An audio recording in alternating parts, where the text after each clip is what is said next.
Here's Adam Schefter talking about, and look, this is his thoughts, okay? I don't know where he got it. He's got sources that he is hearing. This doesn't sound anything at all like what Lance wrote in his mock draft or in his write-up about the Houston Texans. So there is zero similarity whatsoever to what Lance Zierlein had to say. Or wait, maybe it's almost exactly what Lance had to say. Here's Adam Schefter. There's a lot of conflicting signals and information out there about what Houston is going to do at 2. And I think a lot of people have assumed it's just going to be a quarterback. And in the end, I'm just not convinced just yet that that's going to be the case. Now, I do think that we have Bryce Young slated to be the favorite, number 1, Carolina. Then Houston's on the clock. And what does Houston do? And it becomes interesting if Houston decides to auction off that pick to somebody who wants to come up and trade for a quarterback at number 2, or whether Houston wants to go with a quarterback of its own, or whether Houston wants to go with one of the top defensive players. All I'm saying is I don't think it's a lock that Houston is going quarterback at 2. That's all I'm saying. Really? I mean, look, I'll just tell you now, I don't have inside info, but I do have information. And so I've been doing this for a while. And I've learned from talking to teams. I've learned from watching the process. I keep an open mind. Everyone said my mock draft is the craziest, right? My last mock draft was the craziest thing that's happened to humanity and all this stuff. You know, I got a text from a GM of an NFC team who I actually hadn't heard from for a while, who said, hey, just want to let you know your mock draft is probably the closest to what reality is going to be. Which let me know I was onto something. And I surmised based on the way teams operate. I've done this for years. I've studied this for years. There's certain types of players, like Darnell Wright's going to go higher than anyone thinks. Paris Johnson's not as good as people put him in a top 10. Paris Johnson's not a top 10 tackle. He's not. They just don't know. They don't watch the tape. They don't know. So it's groupthink, right? And I try to tell this to this guy on Twitter who always argued with me about, well, CJ Stroud's going to be the first pick because do you see what the odds are? He's minus 400. It's clearly going to be CJ Stroud. These bookmakers, they know things. And I said, well, where do you, they get inside info or professional gamblers know? No, they don't. This is how it works with odds. The NFL odds makers, because there's very tight little circles on these games where you can only bet a certain amount of money. They don't know. They don't get it from teams. Teams aren't going to let a line maker know. Professional gamblers don't know. This is not how it works. I'm going to tell you exactly how it works. They sit and look at mock drafts. They try to find consensus. There's certain people they'll follow. Daniel Jeremiah is one of those guys. Now, I have good mock drafts. I have good information. I have a good feel, good intel. People in the business respect what I do. The general public doesn't know that as much.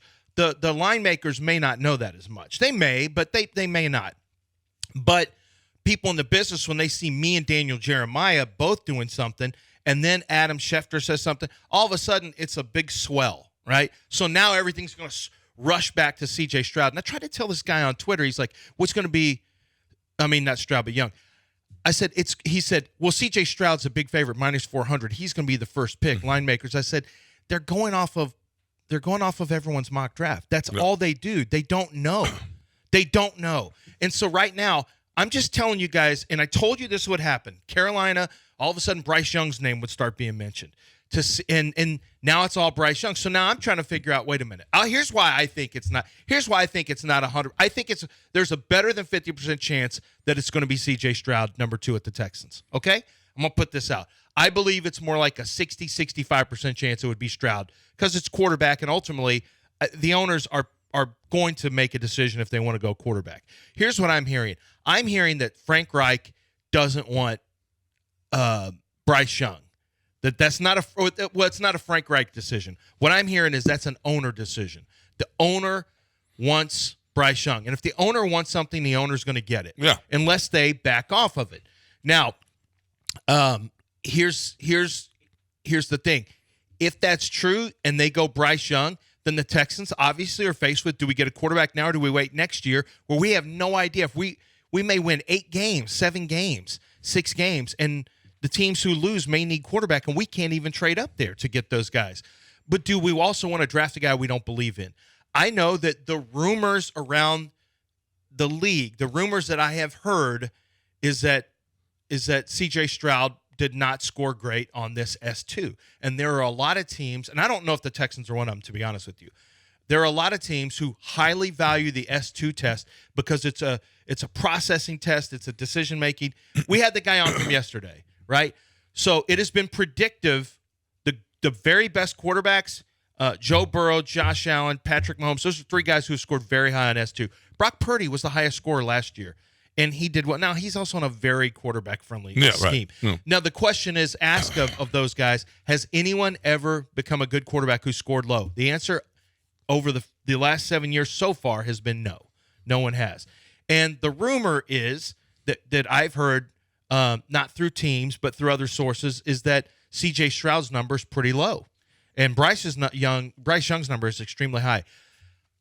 So San Francisco, I think, is one of those teams that highly value the S2. And so what I did was I said, Bobby Slowick came from there where they drafted Purdy in the 7th round, but they also traded up a lot to get their hands on Trey Lance, who may have scored high on the S2. I don't know. I didn't even know about the S2 back then. If that's the case, and if San Francisco highly values it, and Bobby Slowick came from over there, he may also highly value it here. The tape is better for Bryce Young. Okay, so I just put all that together and said the Texans will value Bryce Young first and foremost, and they may not value Stroud as much. That's all I use. I don't have any inside info from the Texans. That's all I did. Then I just sit and said, okay, well, if they stay and go defense, would it be Tyree Wilson or Will Anderson? And the fact is, Will Anderson he's I don't know that he's going to get a whole lot better. He's a very, very good football player. But the way NFL teams think, and I'm just trying to think like an NFL team is, they like guys who have a chance to still get a lot better. Tyree Wilson is very productive, is big, is long, is explosive, and he's not as skilled as Will Anderson. So he's got a chance to get a lot better. When he learns how to rush, learns moves and all that, Will Anderson's already skilled. And like most Alabama players, when they come out, they're really good already. But they may not get a lot better. So I just tried to think, okay, traits, the San Francisco defensive method for, who they've had over there. Tyree just actually fits it better than Will Anderson. That's all I use. It's not inside info. But what it is I think like NFL general managers do because I've been trained to think like that. Now, I might be wrong, and some of this is my own. Like, I have Will Anderson graded higher than Tyree Wilson. But I can tell you this. I've talked to 3 teams who have Tyree Wilson ahead of Will Anderson. So anybody who thinks the groupthink that you see in national media about how players are ranked, you're wrong. One of the most shocking things is when I first found out what a team board looked like, or if you ever talked to Alonzo Highsmith when he worked I would ask Alonzo about his grade on a player. He'd be like 4th round. Like, 4th round? This guy's expected to go first or second. No, their boards are totally different. Way different. And there's even more to this. We got to get to it. There's even more to this. Mike Lombardi chimes in, and so does Daniel Jeremiah. And Lombardi talks to people in the league still, and I think you really need to listen to what he says because that's going to get a lot of hate. So here's Mike Lombardi talking about that number 2 overall pick, and listen to what he says about C.J. Stroud. What are we, April the 10th? I'm not sold that the Houston Texans are just completely locked in on a quarterback. I'm not sold on that. I think there's a longer game to be played in Houston. DeMeco Ryans got a 6-year contract. I think there'll be some organizational changes in Houston after the draft. I believe that. I think there's going to be some way. I'm not saying that people are going to get fired, but I think there's organizational the way they shifted things down there. So getting the 6-year deal, the long play. One thing about if you're DeMeco Ryans is you ain't getting fired after a year. No.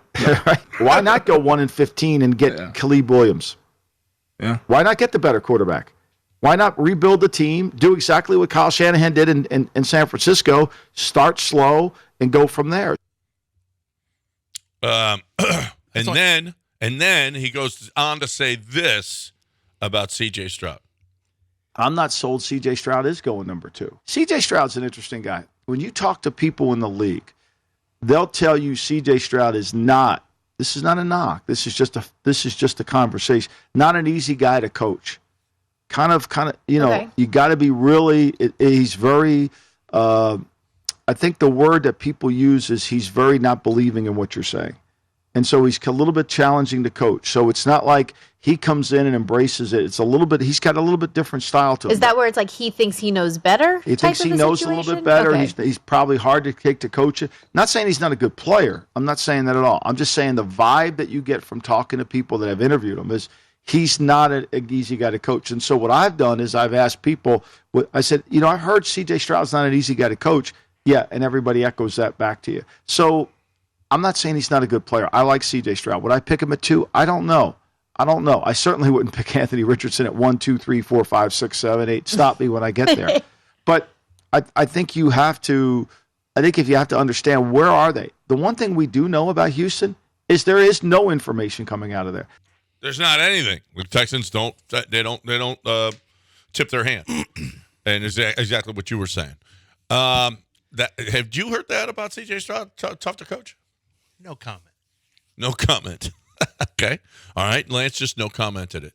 I don't want that to sound too like. I don't think that.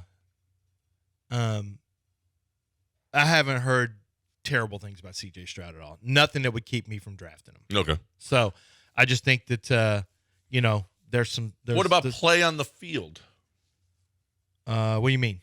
Well, his tape didn't show him to be. Well, his tape was great against Georgia, and the rest of it to me was more like a 64. 64 to me, his 64 tape would be you're somewhere in the middle of the first round, is what the grade would be. It doesn't mean he'd get drafted higher like all quarterbacks will, but his game against Georgia and his combine, I pushed him to a 67, which means has a chance to be a very good starter in the league, possibly Pro Bowl potential, but that's on the high end.